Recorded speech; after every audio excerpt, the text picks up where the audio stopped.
The Best of Bristol lectures are a series that celebrate the inspiring and engaging teaching done by lecturers across the university here. And the idea and the aim behind them is to promote a community of scholarship so that students, staff and the public can all come together and hear an expert talk on either something that they're very familiar with or indeed something that they have absolutely no idea about. Before I introduce today's speaker, just a couple of housekeeping arrangements to go over. So we've got approximately 40 minutes for the lecture and time for some questions at the end. I'll be throwing this microphone around. If you do have any questions, we can sort of throw and catch it without risk of damage. So I think that's why it's in the blue box.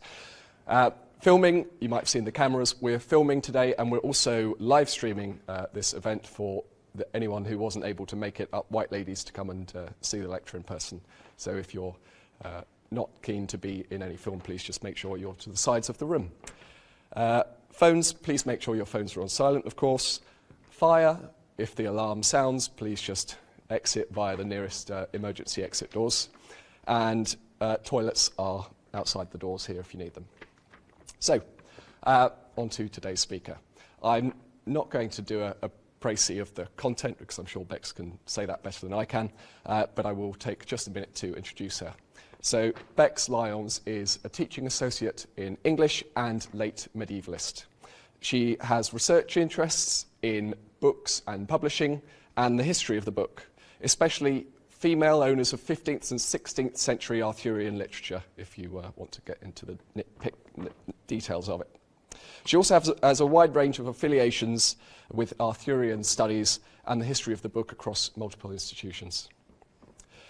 At Bristol, Bex teaches on a number of units, including the fairy tale in English and Chaucer and the Chaucerians. Alongside being nominated for today's Best of Bristol lecture for her inspiring and engaging teaching, she also won the Postgraduate Teacher of the Year award at the University of York back in 2014. So without further ado, I'd like to welcome, and please join me in welcoming Dr. Bex Lyons.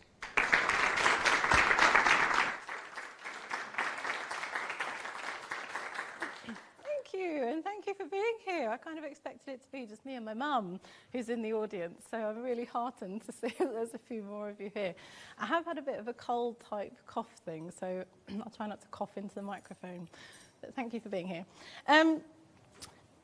I would like to thank as well the Best of Bristol team for putting this together. It's such a fantastic, wonderfully varied lecture series, as we can see here.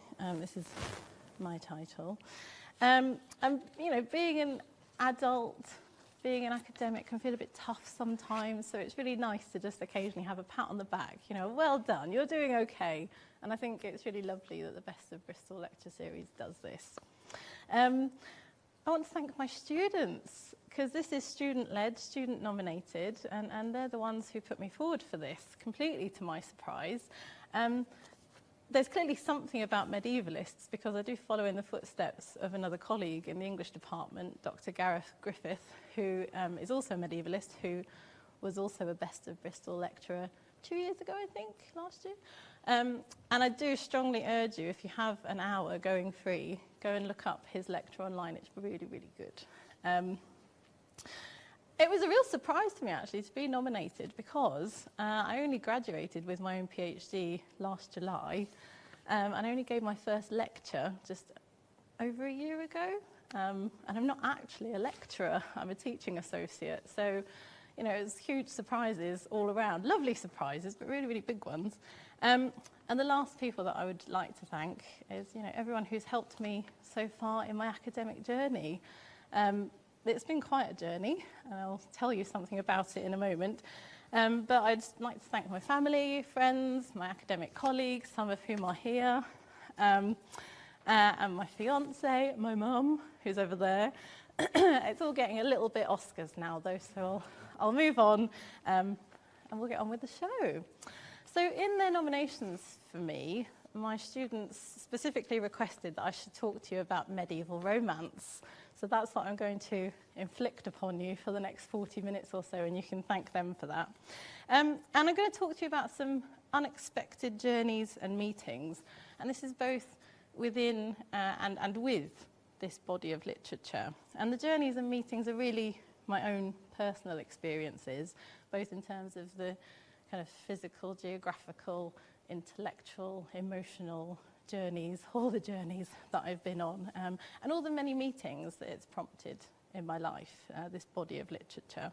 And I really want to use my own personal experiences as kind of a case study or a way in to think about the broader value of reading medieval literature, and any literature really which is, you know, outside of our comfort zones, perhaps a bit alien to us, a bit different, a bit challenging, and the potential benefits of resonating with the voices of the past. So sit back, relax. I'm going to take you on a quest through medieval romance.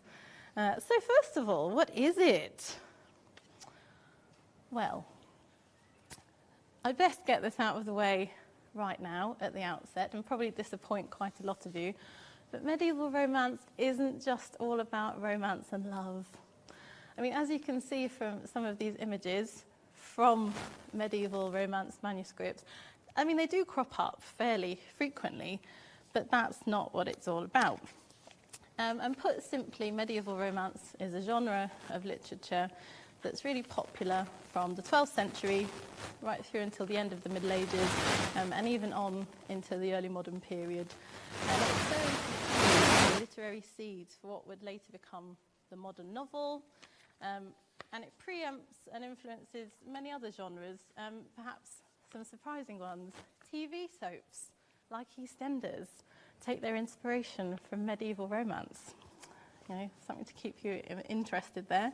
And they were sort of the medieval equivalent to today's bestsellers. So one medieval scholar, Nicola MacDonald, has referred to medieval romances as pulp fiction. That's quite an interesting way to think about them.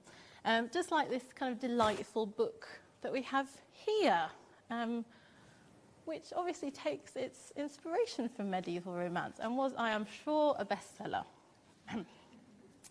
So, why is this genre called romance so misleadingly if it's not just all about love and romance? Well, hold on to your hats, because this is a great bit of pub trivia. It comes from the Old French romance, which, again, doesn't really have anything to do with love. Sorry to disappoint you. This word romance initially meant anything in the vernacular. I'm throwing some big words at you, I'm sorry, and some old French words. But by vernacular, at this point in the Middle Ages, you really mean anything that's not in Latin. So in France, it would be French.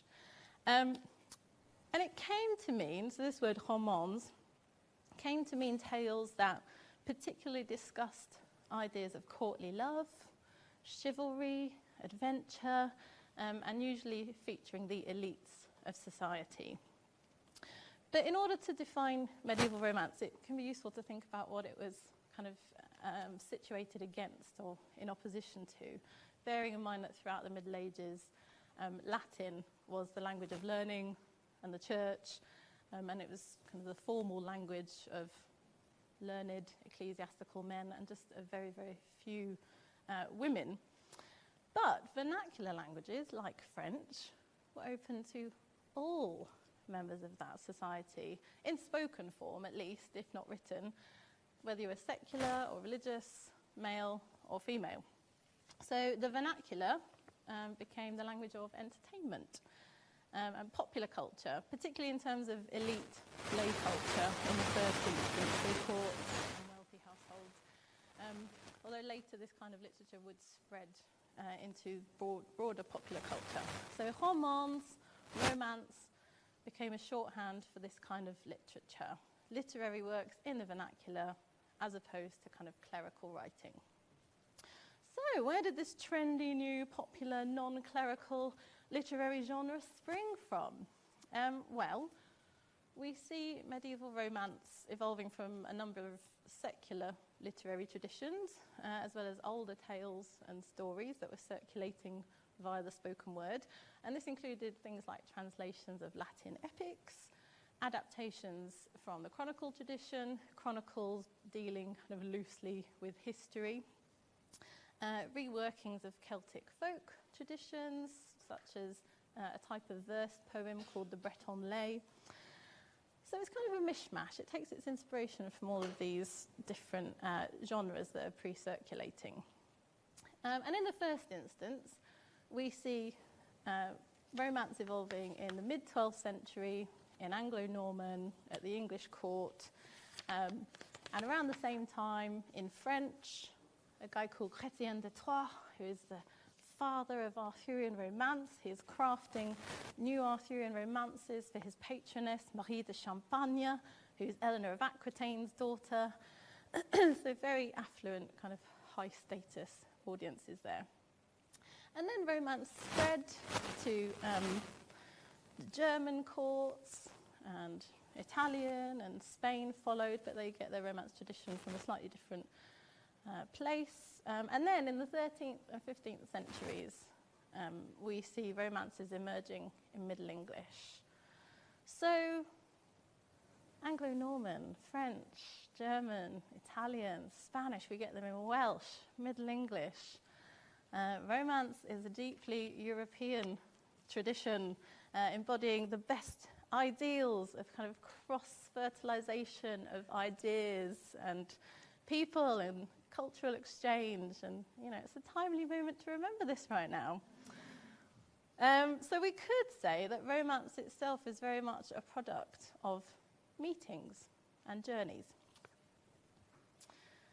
But as far as I remember, I first knowingly encountered medieval romance in its Middle English forms.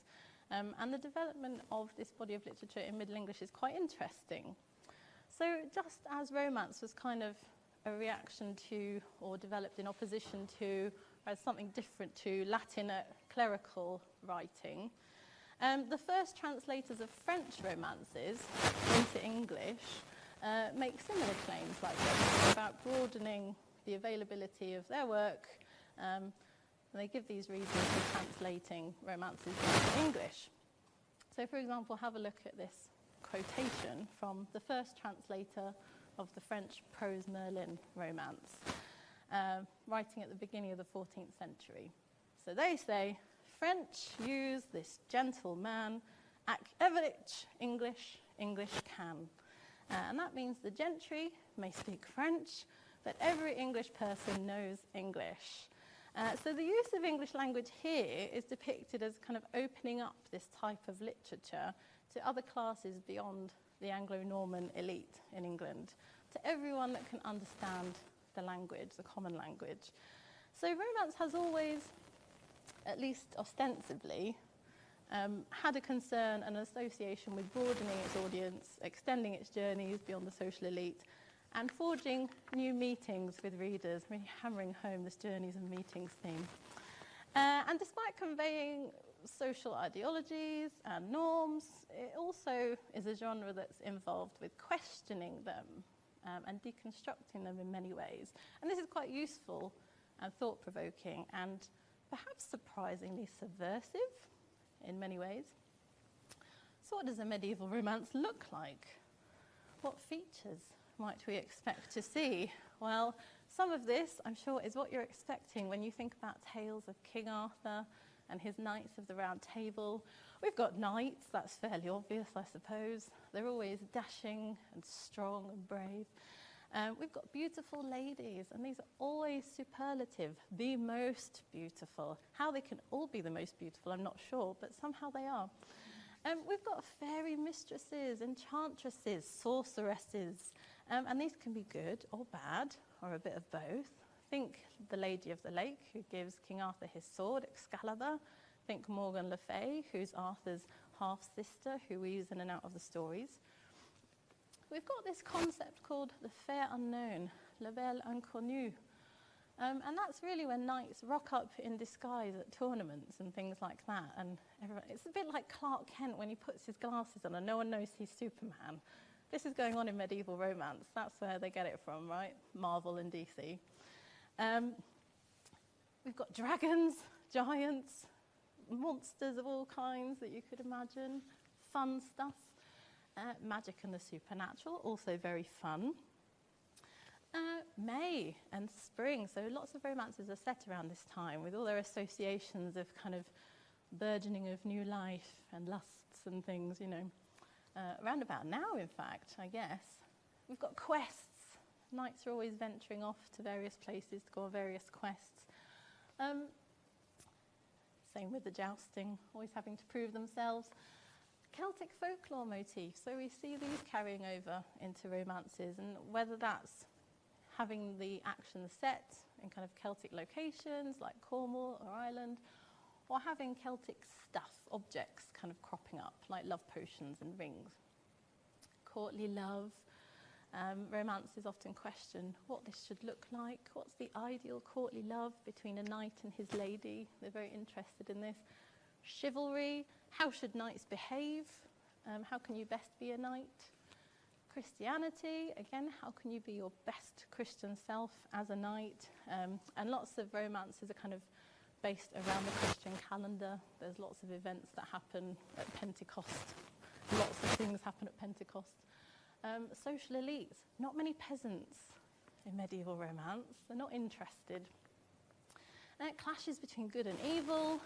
Yes, standard. And we get these individual journeys kind of set against broader backdrops and contexts.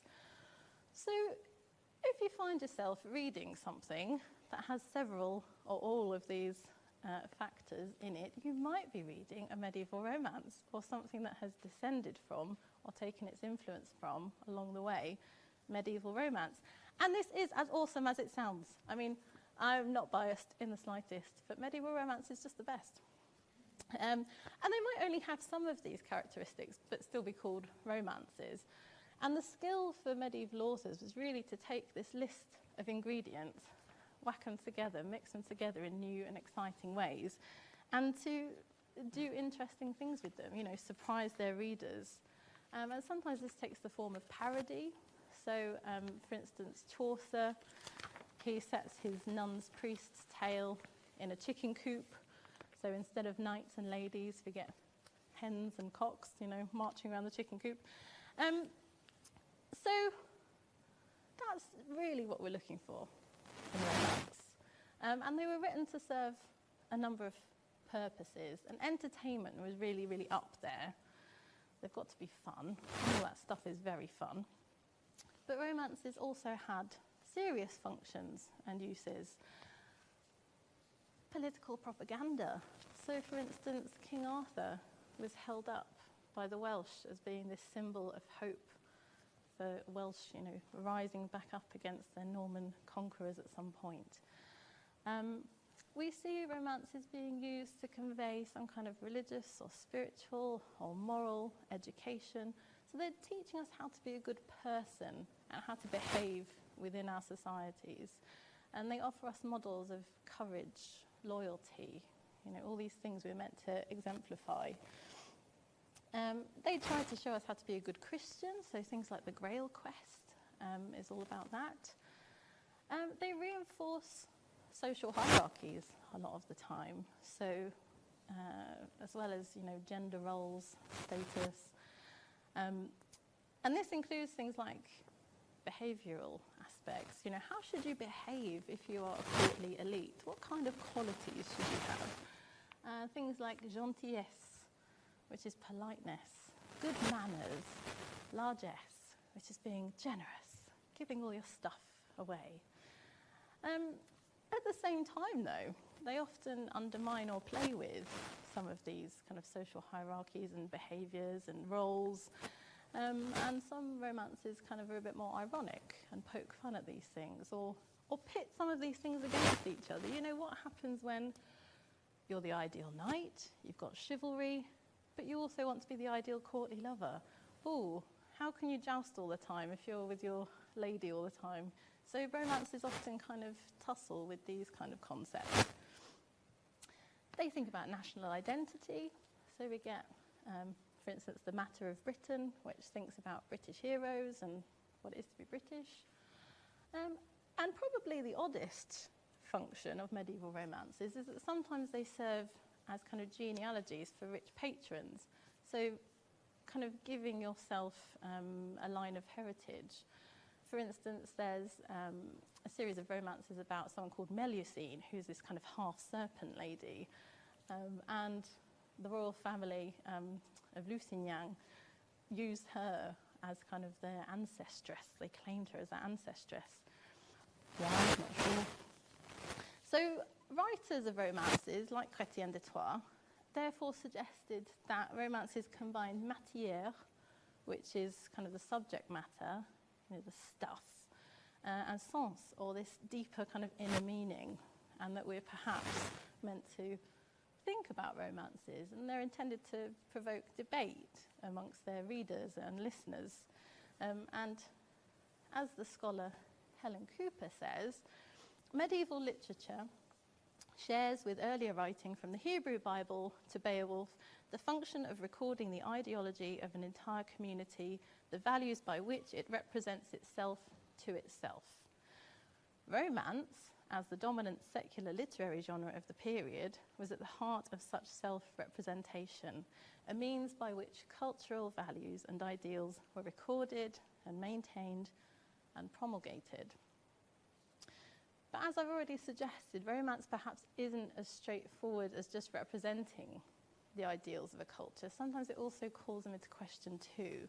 So they occupy this really interesting and quite ambiguous space that both kind of reinforces and holds up the status quo, as well as going, are we sure about this? And it makes for really rich reading. Oh, I think so anyway.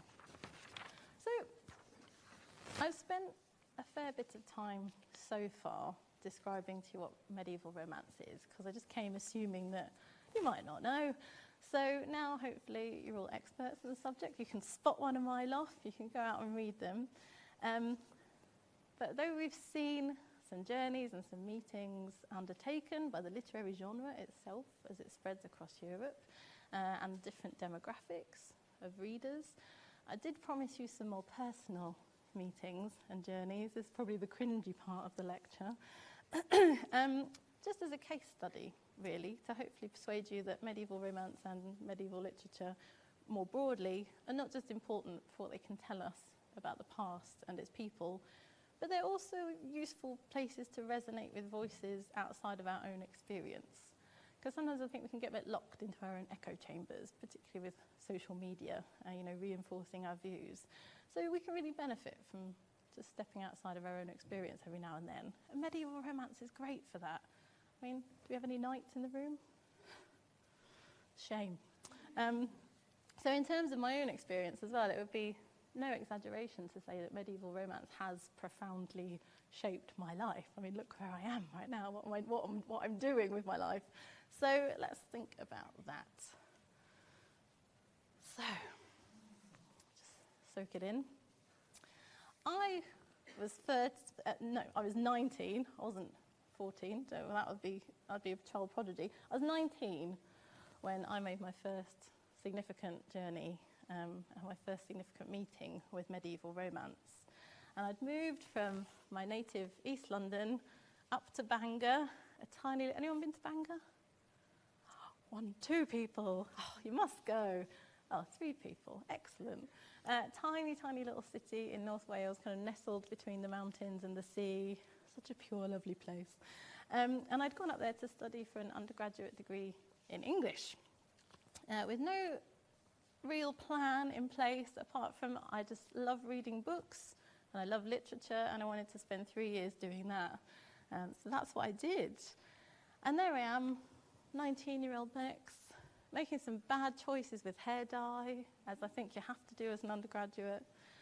But I should more accurately say that this was really a re-meeting or a rediscovery of medieval romance, because I had already encountered Arthur and the constellation of characters at his court from a much earlier age in stories many, many, many times over from my childhood onwards. And there's me, age 4. My mum's bedtime stories. I had this amazing pop-up book that had this Camelot castle that popped up from the middle. At primary school, I won this amazing purple hardback book of Roger Lancelin Green's translation of the Morte d'Arthur. Films like The Sword in the Stone. So it really felt like this uncanny re-meeting of old friends when I went to university and met Arthur and all of his pals again. And at this point in my degree, we were studying a module on Arthurian literature. And this one particular week, we were looking at Sir Thomas Malory's Morte d'Arthur, this Arthurian masterpiece, meaning the death of Arthur. And this was completed around 1471. And I've given you a page from that book here just to give you a sense of what it looks like. It's one of my all-time faves. I recommend it. So Professor Raluca Radulescu was teaching us that on that module at around the same time as Dr. Sue Nibzhidowski was teaching us the Canterbury Tales in another module. And I really vividly remember both of them reading out loud in Middle English for the first time and going, whoa, what is this? This is amazing, because it's so familiar but so weird at the same time. And it was really inspiring to hear these two female lecturers just talking about something that they loved. They loved it, and that just came through. And I was so enchanted. I was so hooked. So thanks to Sue and Raluca for giving me the medieval bug. I should say Middle English is what comes after Old English or Anglo-Saxon, kind of before the early modern English that Shakespeare's knocking about. It's just that period in the Middle Ages. So here's an example of some Middle English. And it's not too scary, this one, actually. There's some worse out there. And this is from Malory's great work, The Morte d'Arthur, that we were reading that week with Raluca. And this is from the episode of The Poisoned Apple, Lancelot and Guinevere, which is the penultimate section of the overall book. And this is the point where we start to see the frictions and the factions developing in the court of King Arthur. The factions that would eventually lead to the downfall of the Arthurian kingdom and, spoiler alert, the death of Arthur. So, at this point in the story, Lancelot, the greatest knight, has just returned from the Grail quest, which he's failed miserably on. He hasn't seen the Grail. Do you know why? Because he loves Guinevere, and he can't stop thinking about her while he's on this Grail quest. Guinevere being Arthur's queen. It's all very problematic. So he couldn't attain the level of spiritual purity needed in order to be able to see the Grail, and he comes home a bit dejected about it. So I'll just read this to you in Middle English. Then, as the book saith, Sir Lancelot began to resort to the Queen again, and forgat the promise and the perfection that he made in the quest. For as the book saith, had not Sir Lancelot been in his privy sortes, and in his mindes so set inwardly to the Queen, as he was in seeming outward to God, there had no knicht passed him in the quest of the Sanct Grail. But ever his thoughts privily were on the Queen, and so they loved together more hotter than they did beforehand, and had many such privy draughts together that many in the quarter spake of it, and in especial Sir Agravaine, Sir Gawaine's brother, for he was ever open-mouthed. It is like EastEnders, isn't it? So now Lancelot's back from the quest, and him and Guinevere are just picking up their relationship. Where it left off, he's learned nothing, and people are starting to gossip. And although it's painfully obvious throughout the Morte d'Arthur that Lancelot is just, I mean, Malory is a total fanboy of Lancelot. He loves Lancelot. Lancelot is his favourite. And there's very little love lost between the author and Guinevere. He doesn't seem so keen on her. It's her character that I really vividly remember meeting for the first time as an undergraduate. And that meeting changed my life.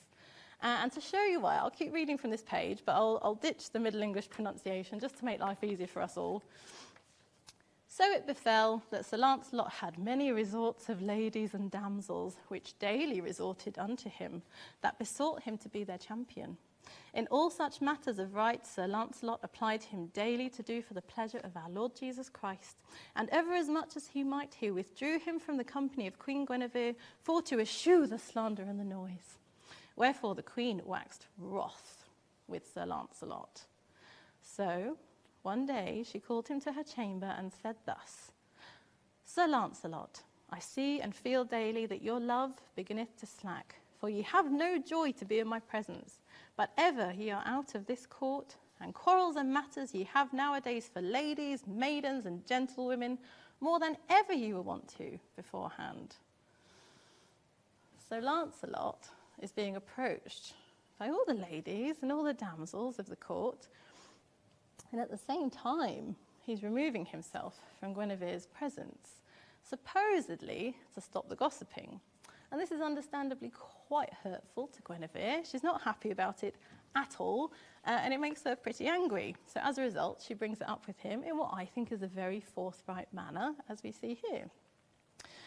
And perhaps from this kind of brief excerpt or two, you get a sense of some of the real tensions that are kind of underlying at the Arthurian court here, even just within this kind of love triangle. This adulterous affair really creates some fraught emotion, especially as Lancelot is best friends with Arthur, but he's in love with Arthur's wife. And I'm going to say something controversial here, but I just don't buy Arthur as a three-dimensional character. You know, he's too perfect, too aloof, too kingly, I suppose, for me to ever kind of meet with on a personal level. And pre-Raphaelite writer William Morris, whose shirt I'm sporting today, wrote a poem called The Defence of Guinevere, and I think he sums it up nicely because he has Guinevere saying, "I was bought by King Arthur's great name and his little love." And I feel that for poor Guinevere. And Lancelot's response to Guinevere at this point is pretty weak too. He says, "Madam, you must hold me excused." And then he goes on to list all the reasons that he's chatting to these ladies, and he blames Guinevere for his not achieving the Grail quest. It takes two to tango, Lancelot, is all I'm going to say. And he uses these other women, so he says, as kind of a cover to stop the gossips. He says, "I'm doing this for us, Guinevere. You know, I have to flirt with these ladies so that people don't gossip about us." So this is a tricky situation, and Guinevere doesn't really have much of a leg to stand on in terms of being jealous because she is married to another guy. So, it's all very dodgy. And after Lancelot gives these really quite weak reasons for why he's doing this is Guinevere's response. All this while, so while Lancelot's giving his lame reasons, the queen stood still and let Sir Lancelot say what he would. And when he had finished, she burst out weeping, and so she sobbed and wept a great while. And when she might speak, she said, "Sir Lancelot, now I well understand that thou art a false recreant knight and a common lecturer, and lovest and holdest other ladies, and of me thou hast disdain and scorn. For wite thou well, for you know well, now I understand thy falsehood, I shall never love thee more, and look thou be never so hardy to come in my sight. And right here I discharge thee this court, that thou never come within it, and I forfend thee my fellowship, and upon pain of thy head that thou see me never more." Yeah. So she basically has a complete emotional meltdown, throws a huge strop, and kicks Lancelot out of the court forever. After this point, she then goes on to throw a huge dinner party for all the other knights to be like, I'm really fine about this, which goes horribly wrong for many reasons. But her behaviour here, yes, is admittedly problematic. She's a queen, but she's kind of behaving like she isn't here. She's just booted out the champion of Camelot and her own personal champion, which is not the wisest thing to do politically. But instead of using her head and her political diplomacy, she's using her heart and she's using her feelings. And 19-year-old Bex, reading this, thought, "Oh, I love it. This is great. What a brilliant woman. She's so flawed. And she's so kind of out there." But I just really related to her. She was a revelation, really. And I fell head over heels in love with Guinevere. She's demanding, and she's impulsive, and she's loving, and she's jealous, and she's high maintenance. God, is she high maintenance. And she makes terrible choices, and I just felt such an affinity with her for all of this. She's so beautifully flawed. She just springs out of this 500-year-old book to me as a real person It's someone I could really relate to. I can't relate to Arthur. And I'm sure this wasn't Malory's intention when he wrote Guinevere this way. Probably not meant to want to emulate her. But she is the one that spoke to me. And the effect that this had on me was really profound.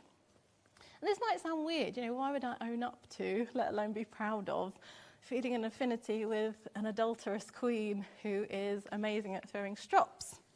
Well, consider you are the only child of a single working-class parent. Furthermore, you are a girl who grew up on a frankly fairly grotty council estate in East London, and you went to a bog-standard comprehensive school. Both your grandparents left school at 14, no one in your family's ever been to university, and suddenly, far from home, up in the wilds of North Wales, you've met this multifaceted woman who feels like a reflection of yourself in a book that's half a millennium old. And she's a queen. So it's weirdly aspirational. Maybe it's hard to explain. You know, it was really deeply transformative to me because Guinevere's humanity, her flawed humanity, really opened a door to the rest of medieval literature for me. Her emotion kind of acted as a conduit, and before I knew it, I began to notice many more meeting places and familiarities in the medieval literature that I was reading. And I realised that, you know, although the turns of phrase might be very different, and we certainly don't speak Middle English anymore, and some of the humour perhaps doesn't translate so well without context, and you certainly don't see so many knights riding along anymore, alas. But medieval literature taught me that on a fundamental level at least, humans are humans are humans across time and space and geography. And medieval romance taught me that we all worry about the same fundamental things. Death, betrayal, loneliness. You know, we all want the same things: friendship, love, to be valued.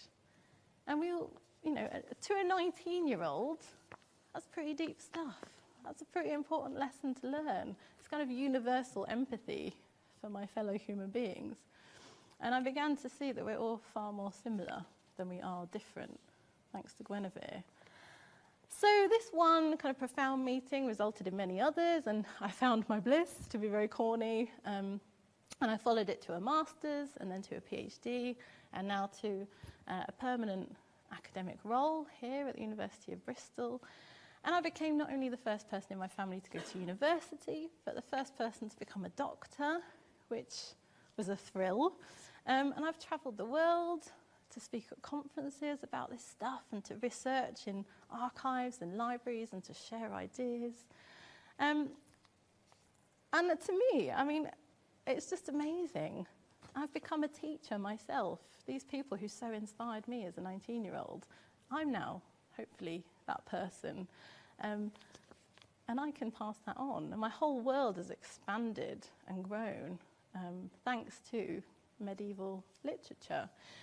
And these resonances are important. You know, why should you care about little old me from a council estate in East London and my love of medieval romance? Well, because, unfortunately, I'm going to get a little bit serious here, I apologise, other groups and discourses in recent years have also picked up on the medieval period and have twisted the perspective of it to suit their own agendas. And I don't really want to grant them any more space than is absolutely necessary here, but I'm thinking particularly of far-right and neo-Nazi groups that have, for instance, drawn on Anglo-Saxon literature to justify their own harmful views about, you know, what sort of people are more or less valid than others, for instance. And they would use the literature of the Middle Ages for divisive purposes, to place wedges between different people and populations. And this is perhaps some of the harm that having an overwhelmingly white, male, Christian, British, medieval literary canon can do. It can be used in this way to kind of authenticate and normalise some hierarchies and centres. But this is why we need universities. We need diverse experts on this literature to kind of suggest its other depths and uses and meanings.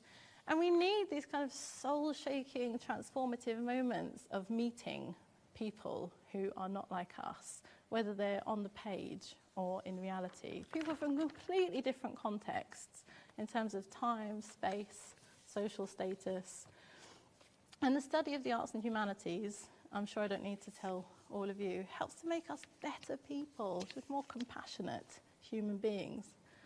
So, I mean, just to sum up really, at the age of 19, I put my ear to the past using medieval romance, and what I heard it whispering back to me was that we're all very similar, and we all feel, and we're all connected in perhaps unexpected ways, and that this is a really beautiful and important thing. I also heard it saying that we can all be emotionally complex and deeply flawed, but still be fierce queens, like Guinevere. And I would encourage you to go on your own journeys and meet people of the past and people from other contexts. Find your own inner Guineveres as well. And that's it, really. Thank you.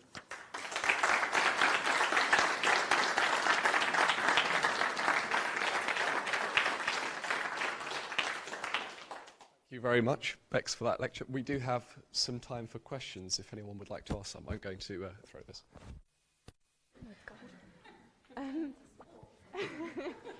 You mentioned at the beginning that... Sorry, can we get this speak into the black? Hello. You mentioned at the beginning that Spain got their romance from somewhere else. I just wondered where. Yes, the Reconquista tradition, which I have to be frank and hold my hands up and say I don't know too much about. We do have other experts in the room who might know more than me. Not naming any names. Marianne?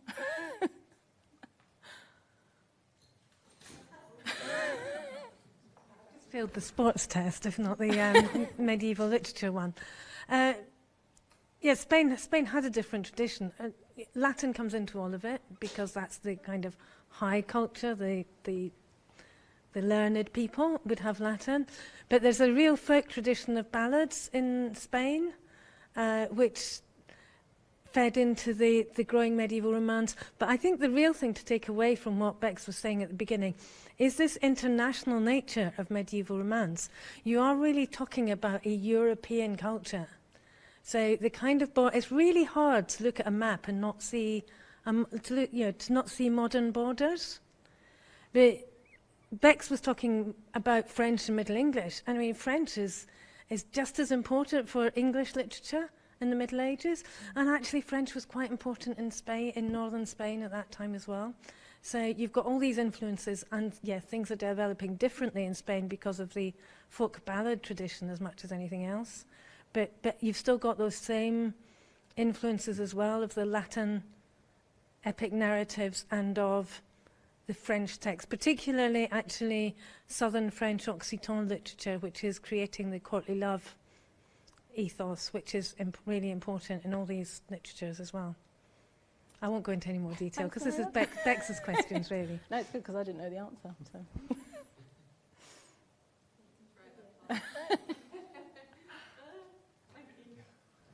Thank you so much. That was so interesting. I've never read any medieval romance, but now I'd really like to. And I just wondered if you had any advice about how to approach engaging with these texts and whether there are any entry-level texts that might be a good starting point. Great question. And in fact, my colleague Leah Teller and I are working on kind of Penguin editions and translations of medieval texts.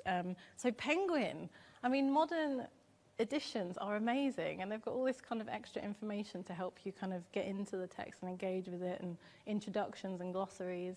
But for some really fun stuff, obviously I'd recommend Mallory. It's a bit heavy, and it's quite long. But if you just want to get a bit of a gist, I'd say Marie de France.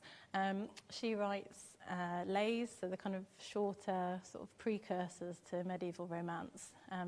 Fun, romantic, supernatural stuff. There's a werewolf. So yeah, I'd say Marie de France. Give her a go. It's all right. I just want to ask, because you were talking about sort of the different languages and the European languages and everything, and how English was the language.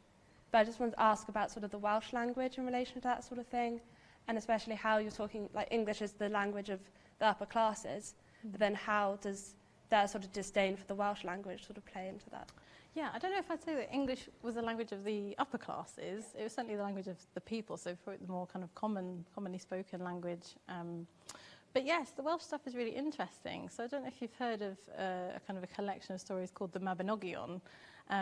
There's, I think, 3 or 4 Welsh romances in that, which you can really see the shared tradition there with the French material. But they also do some really interesting different things with it, you know, and there's definitely a kind of more Celtic tradition coming through there. So yeah, I'd say if you are interested in that, check out the Mabinogion. And that is in a modern edition as well, so very accessible. Any other questions? If I could put that one. I did have one question myself that cropped up, which was, you said you'd been to sort of conferences around the world talking about this sort of stuff. Does medieval sort of European romance have a sort of a global demand, or is the study and research of it sort of still centred within Europe? No, not at all. In fact, one of the biggest medieval conferences is in a very random name, is in a place called Kalamazoo in Michigan, and that's where kind of medievalists all descend once a year and talk about all this stuff. But no, I mean, it's happening everywhere. We just had a conference last year or the year before in Würzburg in Germany, all over the place. It's becoming very popular. But I think the other interesting thing is that there's much more of a movement now looking at the global Middle Ages and, you know, trying not to focus perhaps so much on this Western idea of the Middle Ages. So yeah, there's lots going on with literatures from all around the world from the Middle Ages, which is lovely. Obviously, I'm just talking about medieval romance now, but there's loads of cool stuff. So yeah. Any final questions for anyone else? Yes. Oh, here's trouble. Thank you very much, Bex, for that great talk. And I thought it was great how you were talking about how you can, even though it's a challenging type of material, there are ways and means of finding your way through it. One of the biggest challenges, of course, though, is dealing with the language.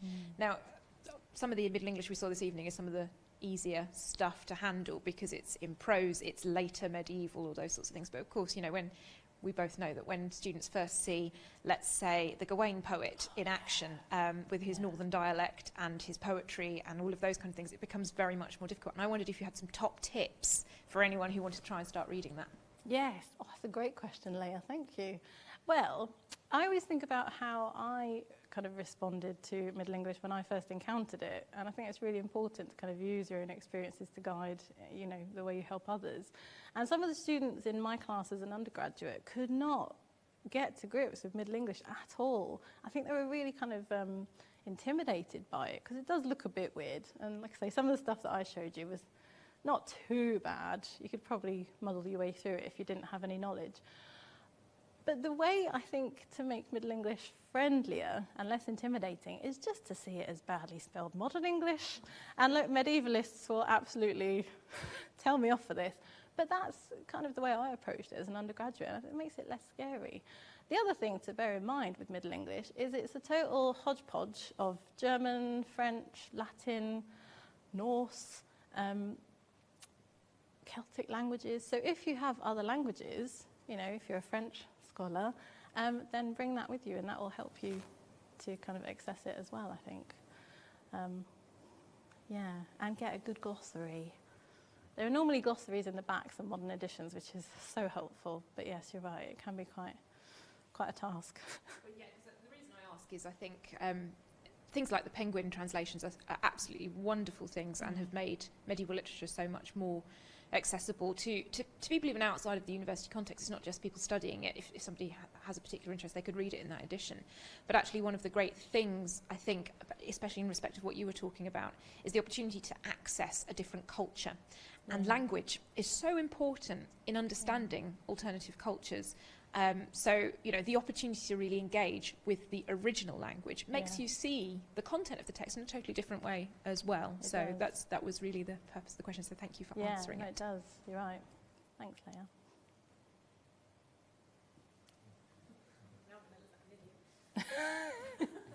We weren't built for this. What's the relationship of influence between medieval romance and Irish mythology, which is a bit earlier, like, I don't know how to pronounce it, but Culain and stuff like that? Or was that mostly curtailed by the dominance of the Roman Church as opposed to the Irish Church?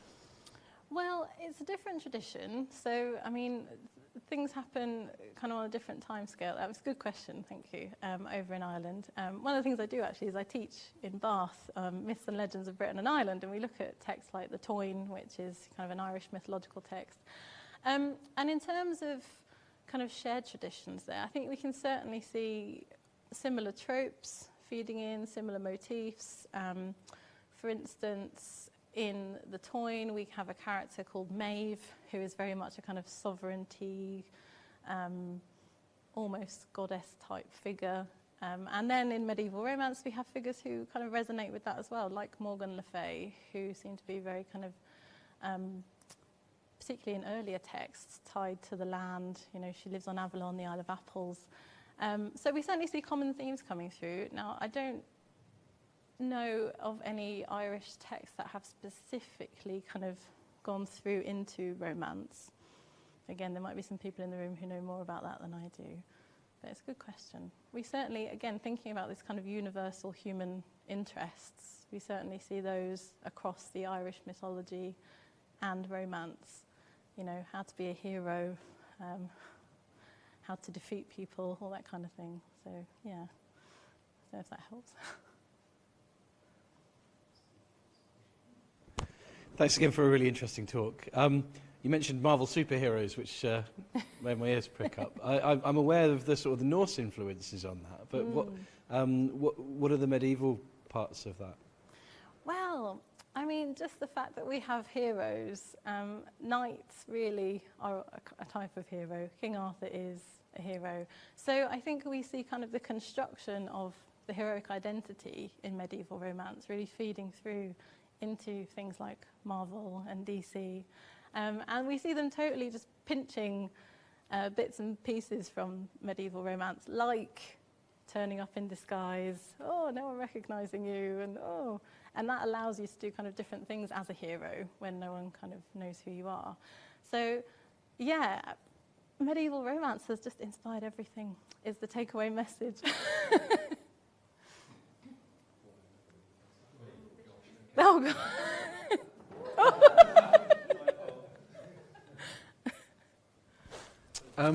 Thanks, Bex. That was really fascinating. Thank you very much. I very seldom get to listen to any Middle English or medieval English, and I'm thinking particularly of Gawain, which the very small excerpts I've heard, it's really fascinating, quite mystifying yet compelling. Are there any sort of podcasts out there or audio resources that you can recommend? And do you think listening to these texts makes life easier for a non-medievalist like me? For your last question, possibly not, unless you can follow along with the book at the same time and then go, oh, okay, that's how that word's meant to sound. And in terms of kind of recordings, they certainly are out there. I know this because when we were studying Sir Gawain and the Green Knight, my students said, oh, I found it on YouTube and I listened to the Middle English. So, I mean, there must be some out there. I'm not entirely sure where they are. But no, it is really fascinating, and this kind of weird, uncanny half recognition. It's strange yet familiar, as you were saying. It's really quite peculiar. Yeah. And I just love it. And, you know, as Leo pointed out, with the Gawain poet, he was writing probably up in the Wirral, kind of Cheshire kind of area. And Middle English wasn't standardised, so people kind of wrote things down the way they sounded to them in their dialects, so which makes it really challenging, fun, you would say, to us kind of modern scholars trying to wrangle with it all. But I would say reading it in the accent, if you know where the author's from, can also be a fun way into it. If you can read things in a Wirral dialect, give it a go. People in the library will be like, what is he doing? A good question. Thanks, Damien. Thank you. Got time for one more, if there is one more question. Otherwise, if I could just... Very much. I'd like to, before we thank Bex for the final time, I'd like to thank everyone here for coming this evening. We really appreciate you supporting the series and making it all the way up to Stoke Bishop. And finally, if you'd like to hear about something completely different, we have our final lecture of the series on Tuesday, lunchtime in the Wills Memorial Building, where David Bernard will be talking about security online and some of the most famous security mishaps that have happened in the last 10 or 20 years. But that's for another time. For today, can we just finish by thanking once again Dr. Bex Lyons.